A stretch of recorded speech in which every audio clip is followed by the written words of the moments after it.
Bonjour, bienvenue sur l'Estrelin.com. Nous allons aujourd'hui étudier le jeu d'un champion du passé, Vassili Smyslov, champion du monde en 1957, au travers d'une partie jouée au Staunton Chess Tournament en 1946, donc avant qu'il ait son titre, contre le maître tchèque Senek Kotnauer. Chaque champion du monde a développé son propre style. Capablanca, par exemple, fut le premier spécialiste des finales.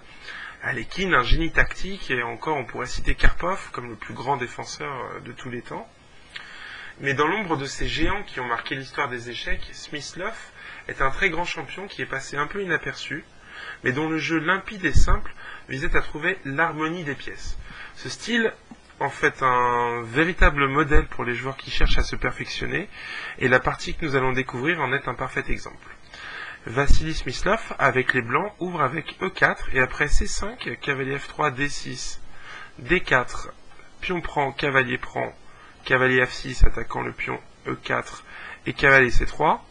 On voit que les noirs ont opté pour la défense sicilienne, dont nous voici à la position de base.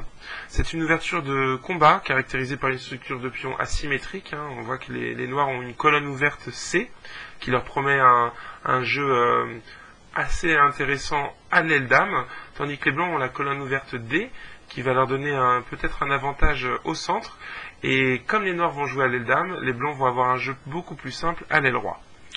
Voilà, donc dans cette position, les noirs ont joué A6. Il existe beaucoup de coups et ce coup mène donc à la variante Najdorf, l'arme favorite de Garry Kasparov dans le futur de cette partie.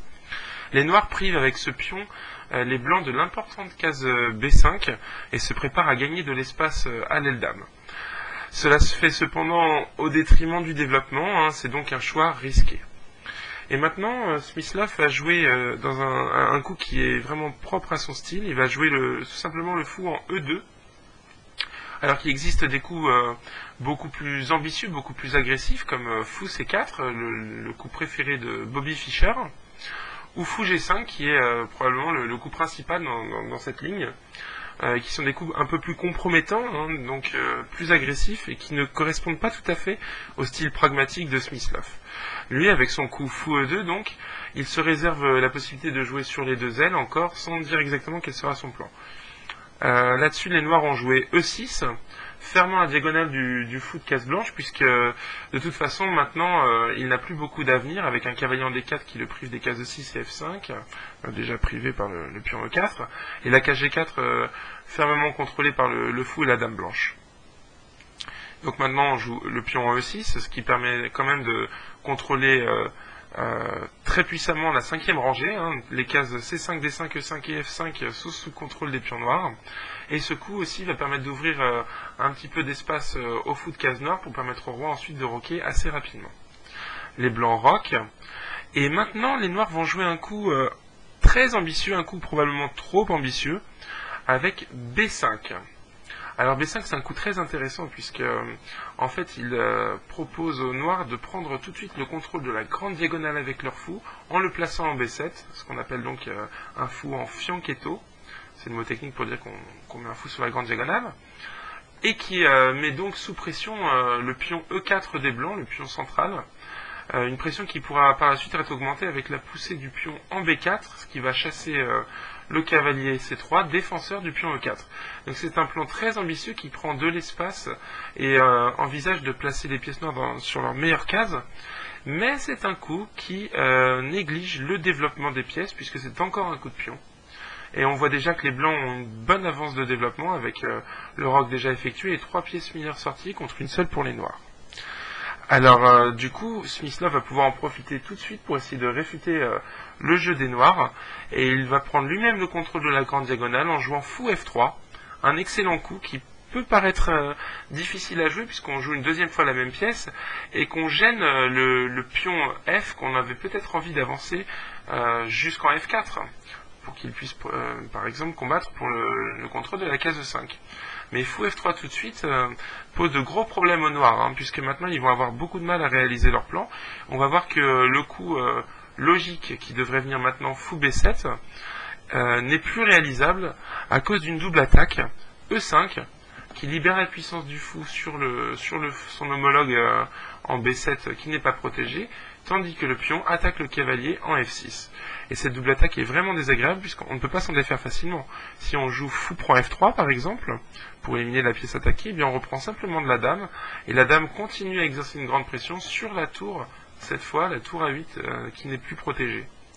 Et maintenant, le seul coup pour essayer de sauver les deux pièces pour les noirs mène à d'autres problèmes. C'est souvent le cas aux échecs quand on a un petit avantage ou un petit désavantage et que l'adversaire joue les bons coups pour le mettre en valeur. Cet avantage se transforme et augmente en taille jusqu'à devenir intenable. Et donc, l'avance de développement s'est déjà transformée en une double attaque dangereuse. Et après cavalier D5, le seul coup qui donc masque l'attaque de la dame sur la tour tout en protégeant le cavalier de l'attaque du pion, eh bien les blancs vont jouer simplement cavalier prend D5, pion prend D5. Et maintenant, il y a encore mieux que de gagner le pion central.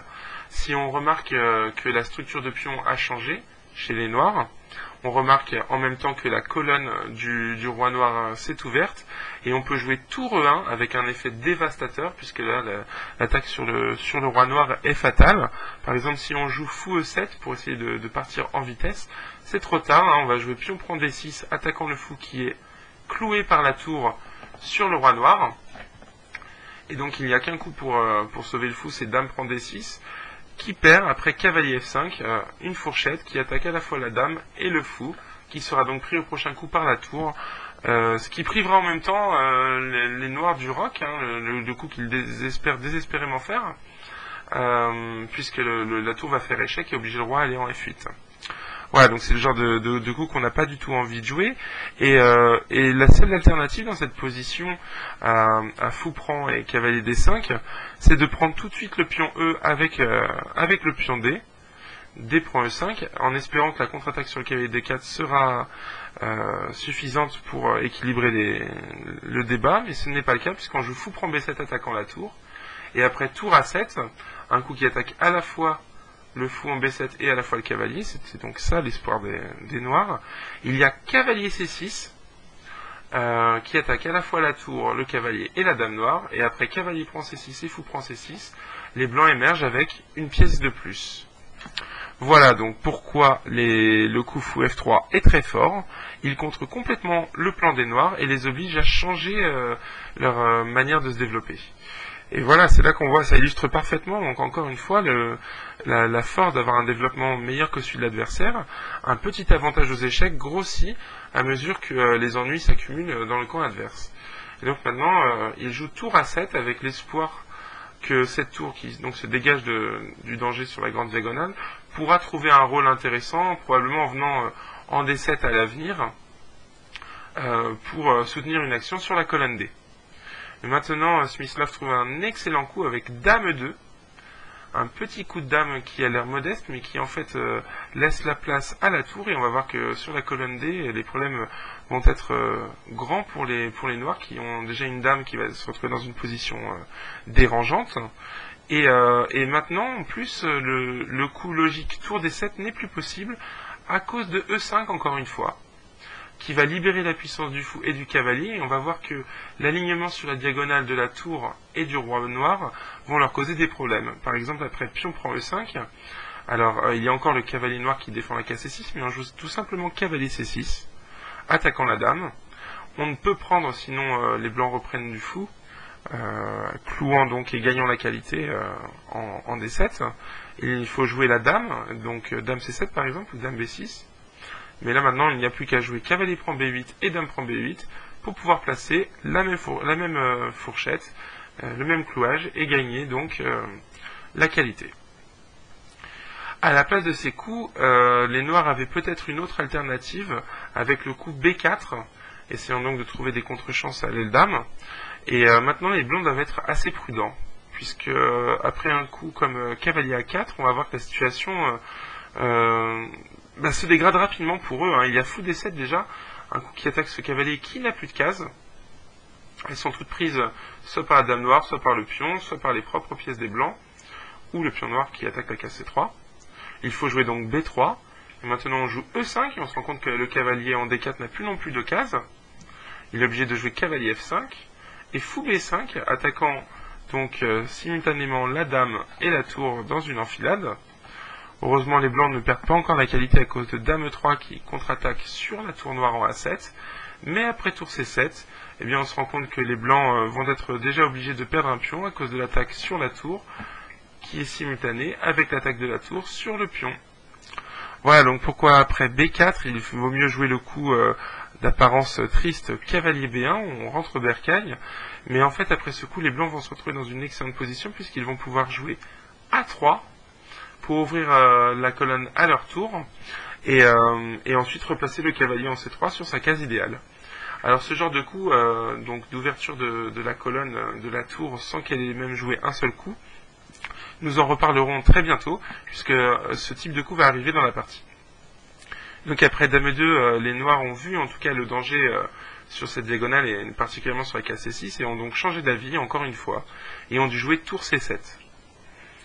Et maintenant les blancs ont joué tour D1, un coup logique, donc la suite de leur plan, pour mettre la dame noire dans une position un peu désagréable. Et parmi les coups de développement à la disposition des noirs, par exemple fou E7, fou B7, ou le cavalier qui sort en C6 ou D7, Kottenauer a choisi logiquement de placer son cavalier en D7, afin de masquer un peu cette attaque, cette pression de la tour blanche en D1. Et Smyslov maintenant agit selon les principes les plus simples de l'ouverture que l'on apprend dès la première année aux joueurs débutants du jeu d'échecs. Quand on a une avance de développement, en fait, nos pièces sont par définition mieux placées que celles de notre adversaire. Et dans ces cas-là, on peut en profiter au maximum si la position est ouverte. C'est-à-dire s'il y a moins de pions sur le chemin de nos pièces. Moins il y a de pions, plus les fous, plus les tours et la dame ont d'espace pour agir, et donc plus ils sont efficaces, et donc le joueur qui a les pièces les mieux placées sera celui qui en profite le plus. Comme les blancs ont déjà deux cavaliers très bien placés au centre, un fou sur la grande diagonale, une tour en face de la dame et une dame en face du roi, logiquement l'ouverture du jeu devrait leur bénéficier. Si on compare au développement des pièces noires, il n'y a pas photo. Et c'est pourquoi Smyslov va jouer deux coups successifs de pions qui vont l'aider à en profiter. Le premier c'est A4, un excellent coup donc qui rappelle le coup A3 dont je vous ai parlé précédemment. A noter au passage d'ailleurs qu'il y avait un sacrifice intéressant de pièces pour les blancs, avec cavalier D prend B5, et après pion prend et cavalier prend, on a déjà gagné 2 pions pour la pièce, donc on a perdu en fait théoriquement qu'un seul pion dans l'opération. Et maintenant on va voir que la tour noire en C7 est sous le feu du cavalier, tout comme le pion en D6 qui est lui-même déjà attaqué par la tour en D1. Alors que faire avec les noirs? Leur tour est attaquée, il faut la pousser. Si elle vient en C5, on va pouvoir jouer cavalier prend D6 tout simplement. Si elle vient en A7, elle est capturée par le cavalier. Si elle vient en C6, eh bien on perd de la même façon que d'habitude avec E5 qui révèle une attaque sur la tour par le fou et sur le cavalier par le pion. Et sur tour B7, qui est une petite amélioration puisqu'ici elle est au moins protégée par le fou, eh bien on peut déjà jouer cavalier prend D6, fou prend D6, tour prend D6. Et donc dans cette position, on a 3 pions pour la pièce, 3 pions passés liés, qui se révéleront probablement être une grande force pour la fin de partie. Donc ça, c'était une variante intéressante à la disposition des blancs. Maintenant, le coup A4 est probablement encore plus fort, et ça force la prise des noirs, puisque le pion est attaqué 4 fois, et que l'avancée du pion en B4, comme nous allons le voir tout de suite, n'est pas très bonne. Les blancs peuvent simplement jouer le cavalier en A2 pour contre-attaquer sur ce pion. Et les noirs se retrouvent dans une situation difficile, ils vont sûrement devoir abandonner le pion, puisque s'ils jouent le pion en A5 pour le protéger, ils donnent la case B5 aux blancs, qui vont en profiter avec leur cavalier. Et on a déjà vu que ça posait d'énormes problèmes à la tour noire, puisque maintenant elle va être obligée d'aller en C5, ou en B7 pour se retrouver dans les variantes qu'on a vues. Et après fou E3, il n'y a que tour E5, toutes les autres cases sont prises. Et maintenant on peut jouer fou F4 avec une pression énorme sur la tour ou sur le pion si elle essaye de s'échapper en retournant en C5. Maintenant donc peut-être que la meilleure solution serait de rendre le pion tout simplement en jouant fou B7 et après cavalier prend B4 et dame A8 de chercher du contre-jeu sur le pion E4, mais bon ça ne sera pas suffisant puisque les blancs ont quand même un développement tout à fait favorable et un pion de plus. Donc dans la partie, Kottenauer a choisi de prendre un 4 Et Smyslov a repris du cavalier, avec l'idée que le cavalier pourra probablement un jour revenir via B6 ou C5, et nous en reparlerons encore une fois un peu plus tard. Alors, comment se développer maintenant pour les noirs? Eh bien, il faut sortir un fou, soit en B7, soit en E7. Dans la partie, il a choisi de jouer fou B7. En vérité, après fou E7, la situation n'était pas meilleure, puisque maintenant les blancs peuvent jouer un petit coup très venimeux, fou D2, avec l'idée d'aller en A5 et de profiter encore une fois de la mauvaise disposition des pièces noires. Maintenant, il va falloir jouer la tour en B7 pour échapper à cette enfilade, mais le coup tour B7 déjà place la tour dans une position dangereuse en face du fou blanc, et abandonne le contrôle de la case C6, après quoi les blancs peuvent jouer simplement cavalier C6 et dame C7, puis cavalier prend fou, et après la disparition du fou de case noire des noirs, on va se rendre compte que le pion D6 est bien trop faible. Maintenant, les blancs peuvent jouer E5, avec une attaque sur la tour en B7, et après cavalier prend E5, fou prend B7, fou prend B7, il y a fou B4, avec un jeu de pièces pour les blancs très harmonieux. Encore une fois, on voit que c'est vraiment la marque de fabrique de Smyslov. Toutes ces pièces convergent dans la même direction, et lui donne un jeu excellent. Voilà pourquoi dans la partie, Kotnauer a préféré jouer fou B7. Et maintenant, fou D2 est un coup intéressant, mais un petit peu moins fort, puisque la case C8 notamment est libre pour la tour noire. Et donc, il a préféré jouer E5, favorisant encore les échanges de pions. Alors, E5 a l'air de donner un pion, même, puisqu'il est attaqué 2 fois et protégé par la dame. Mais en même temps, en fait, ça libère la puissance du fou F3, qui va permettre de s'échanger contre le seul défenseur du pion A6. Et maintenant, donc après cavalier prend E5, les blancs jouent fou prend B7, tour prend B7 et dame prend A6. Et encore une fois, comme le jeu s'ouvre, c'est leur pièce qui en bénéficie. Vous remarquerez également que les noirs ne peuvent toujours pas se développer, puisque le coup qu'ils espèrent désespérément jouer, fou E7, n'est toujours pas jouable, puisqu'ils ont un nouveau problème à résoudre, la défense de leur tour en B7. Voilà pourquoi Kotnauer a joué dame B8, et Smyslov a enchaîné avec cavalier C6. Alors cavalier C6 est un coup très fort qui répond encore à des principes de jeu fondamentaux.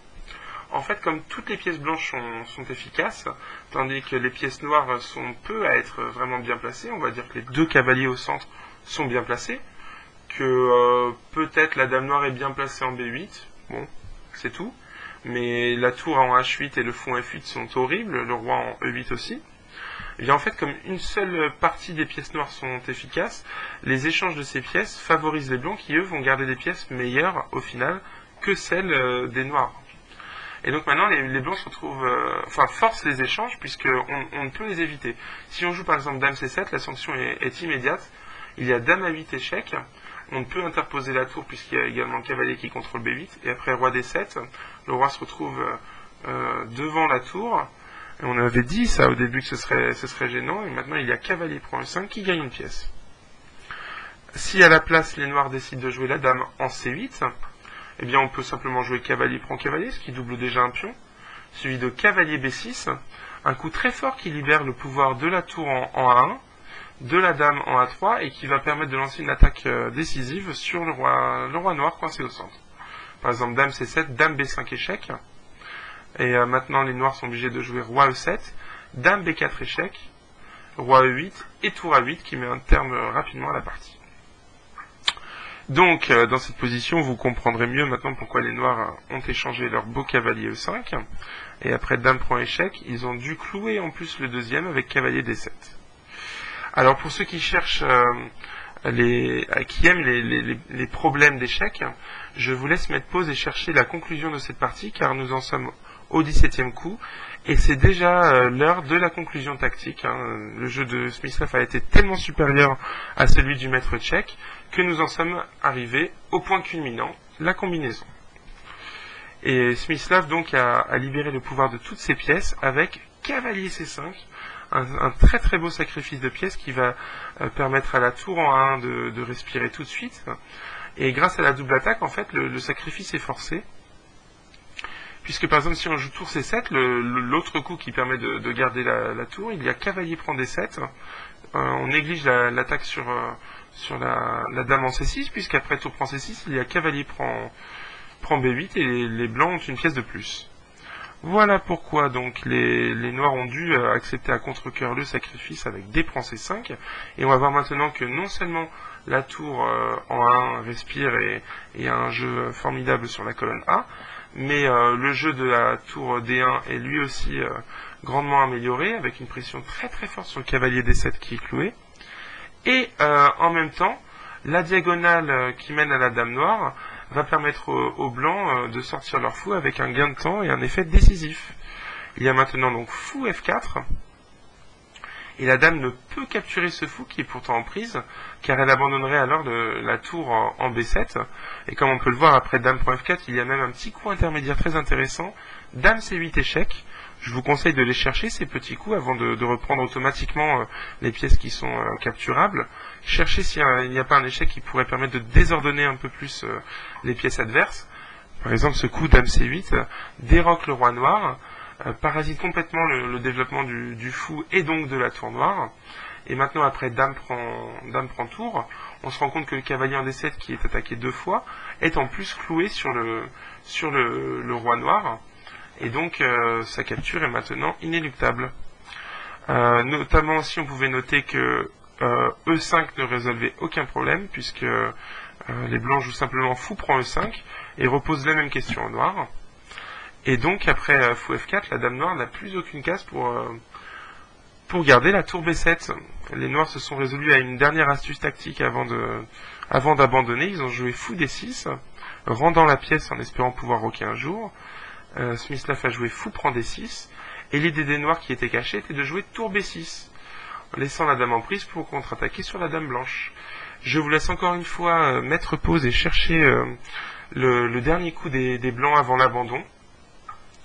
Un très joli coup, voilà, que je vous propose tout de suite. Il s'agit de dame prend D7, puisqu'en fait, si on avait joué fou prend B8, eh bien, il y avait tour prend C6, et la partie, en fait, pouvait continuer encore un moment, même si les blancs ont un bon avantage dans la finale. Tandis qu'après dame prend D7, l'avantage est décisif. Les noirs sont obligés de capturer la dame avec le roi, se plaçant en vis-à-vis, encore une fois, de la tour blanche sur la colonne D, et permettant un échec à la découverte qui gagne la dame, qui gagne une pièce, je veux dire, fou prend B8 échec.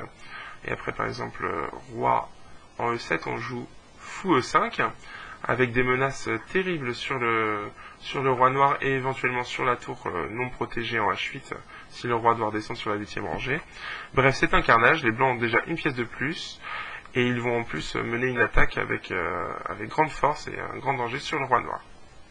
Voilà, j'espère que cette partie aura été instructive et ludique. Je vous souhaite une bonne journée, à bientôt sur l'Estrelin.com.